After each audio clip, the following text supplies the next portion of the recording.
Hi, welcome to CPE 270 Product Design. This is session 4 and we'll be discussing risks.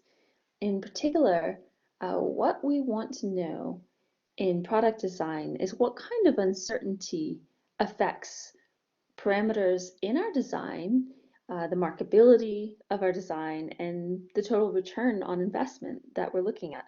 So there's a lot of different places where we'll see risk and probability emerging. But to start with, we'll define risk. It's the probability that a particular hazard causes harm. So here we're looking at the number of earthquakes per year above a particular magnitude, plotted against that magnitude. And we're only looking at the range of 4 to 8 on the Richter scale. If we wanted to know what is the probability that an earthquake causes damage, we'd have to know first that around magnitude 6 is when you start to see damage to buildings. So any earthquake with a magnitude greater than 6 is likely to cause damage. There's about 2 of these earthquakes per year. So 2 greater than magnitude 6 per year. And now we don't actually know how many earthquakes happen per year from this plot, but we do know on the range of 4 to 8 that this cumulative sum here at top is the total number of earthquakes considered, so that's around 200.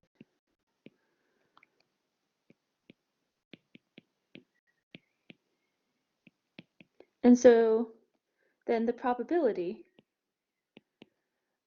that a given earthquake causes damage to buildings is about 1%. And so this is an example of helping us estimate whether it's risky to build a building in a particular earthquake zone. There's a 1% chance of damage to your building. Depending on how much the building costs, that might be acceptable. It might not be acceptable, but at least you can quantify it. As we saw on the previous slide, the probability of a given outcome A, or an event A, is the number of times that A actually occurs divided by the total number of events. And that's a little bit jargony, but we'll go through an example here that's a bit of a walk in the weeds. I hope you'll like it.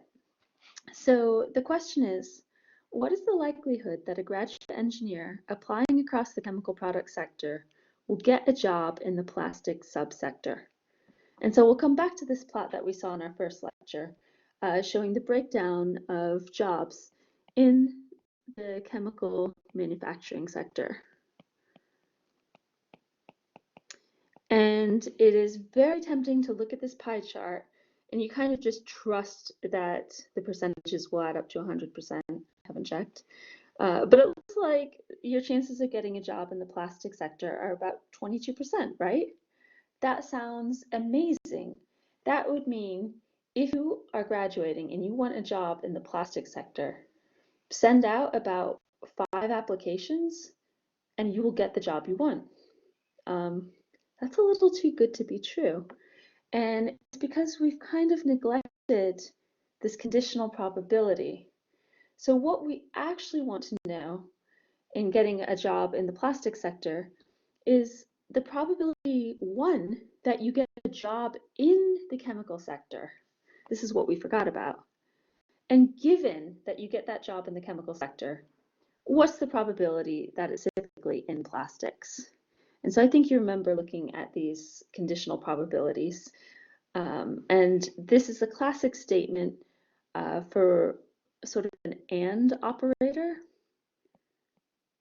So you've got 2 requirements. The first requirement is a job in the chemical sector, and you have the requirement the job is in plastics. So we multiply these 2 probabilities, and because they're both less than 1, the probability of us getting a job in the plastics sector is actually a lot less than 22%. Okay, so we know what this value is. This is 2%. given that you get a job in the chemical sector, 22% chance it'll be plastics. We just need to know what is the probability that you get a job in the chemical sector. So I started out by approximating this is the number of hires per year in the chemical sector over the total number of applicants per year. And so digging around the internet a little bit, I found that in the UK, there's about 90,000 chemical manufacturing sector jobs. That does not include all of the ancillary jobs in like transportation and packaging that these chemical sector jobs support. So I think the total size of the industry is like around 140,000 people. But if you want a job particularly that's actually specifically chemical manufacturing, it could be R&D, it could be an operator or an engineer. There's only about 90,000 of those in the UK. Okay, now I looked up the turnover in the industry, and it's about 27%, which is actually a bit high. Usually high turnover numbers indicate employee dissatisfaction. So that could be a problem in the UK. It could just be a poor couple of years. And at this point, calculate that there's about 24,000 hires that are happening every year. The assumption here is that the number of people retiring is about equal to the number entering the market. If that's not true, it means, there's an accumulation term. It means either the sector is growing or decreasing, and you can take that into account, scale the number of hires per year by that factor. Okay, so we've got the numerator here. Now we need a denominator. How many applicants are there per year?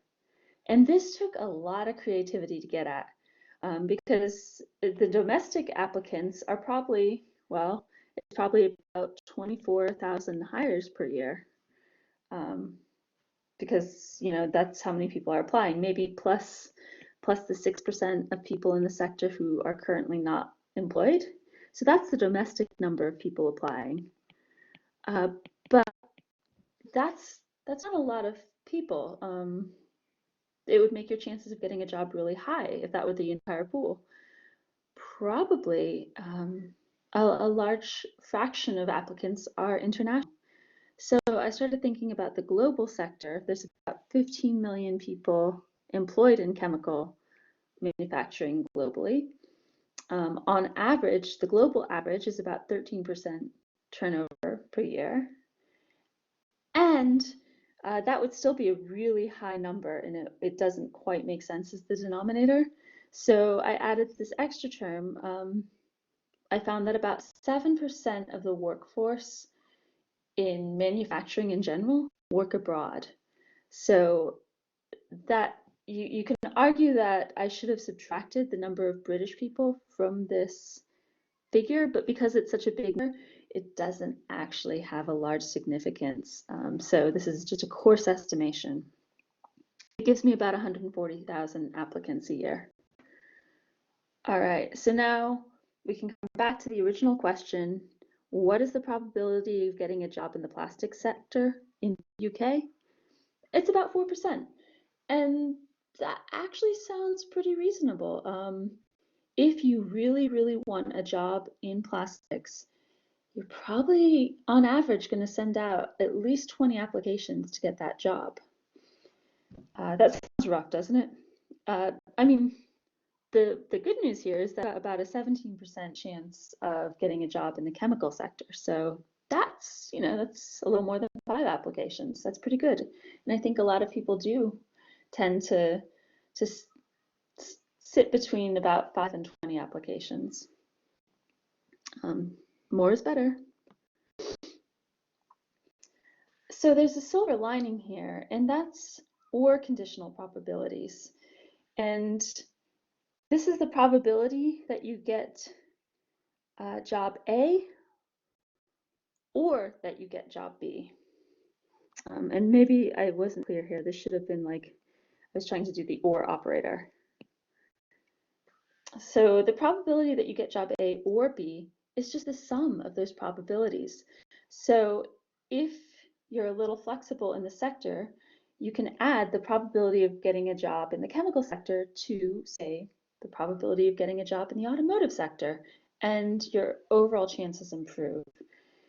You can also see that applying internationally improves your chances. Anything to get that numerator of the probability up will help you. And so I like this example just because it's not surprising to see that probability affects the job market, but a lot of times people tend to focus very much on their personal CV and what they know about themselves, which is a lot. But the fact is, statistics win out. You can be like the best first class student with incredible social skills, and really that average is still going to be the same for you. So we can talk perhaps in one of the breakout sessions a bit about Bayesian probabilities, which is when you modify your probability based on some new piece of information.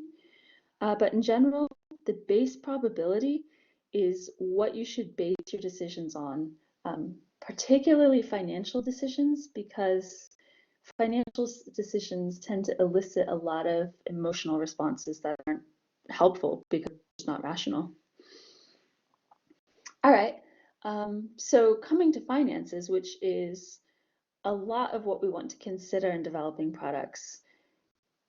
Unsurprisingly, the value of a particular risk is basically your potential gain minus your potential loss. And so the gain is the dollar value that you stand to win times the probability that you actually win it. And your loss is, the value of your loss times the probability that you actually lose it. Pretty straightforward. So to illustrate this, the fun example of the lottery jackpot. So how much is a 6-ball lottery ticket worth if the jackpot is 12 million? You have to have a little bit of background knowledge here. And it turns out there's 59 balls in the 6-ball lottery, and none of them are duplicates. They're all, numbered from 1 to 60. So the probability that you get a particular 6-ball combination is exactly 1. Or none. Yeah, the probability of a particular combination is 1 over the total number of combinations. And so the total number of combinations, the first ball you draw, you have 59 potential ways of drawing it. The second one is 58, and so forth.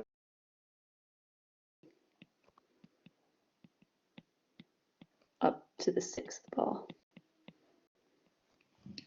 And if you calculate the value of that probability, it's around 10 to the negative 11. So that's quite vanishing. Okay, so that's the probability of winning 12 million pounds. So what is the value of your ticket? So it's this probability of winning 12 million pounds times 12 million pounds. But we have to subtract from that the probability that you lose money. And if you buy a ticket, it costs you £1. And the probability that you have to pay that pound is 100%. You have to pay that pound. So what that ends up being is a value of negative 0.9996 pounds for your lottery ticket. So your lottery ticket is worth negative money, and that should not be surprising to you. But what you do see is that for every ticket sold, the lotto wins, or well, they earn, because they just took the money from you, they earn positive 0.9996 pounds. And so that's how they can support charitable works, is because they're just making a huge, several orders of magnitude more off of you than they're paying you. So that's my example of probability in action. And you'll definitely see this on the Blackboard quiz. So do make sure you understand it. You don't have to get into the weeds of career predictions, but do be aware of risk. Thank you so much for watching and enjoy the rest of the lectures. Bye.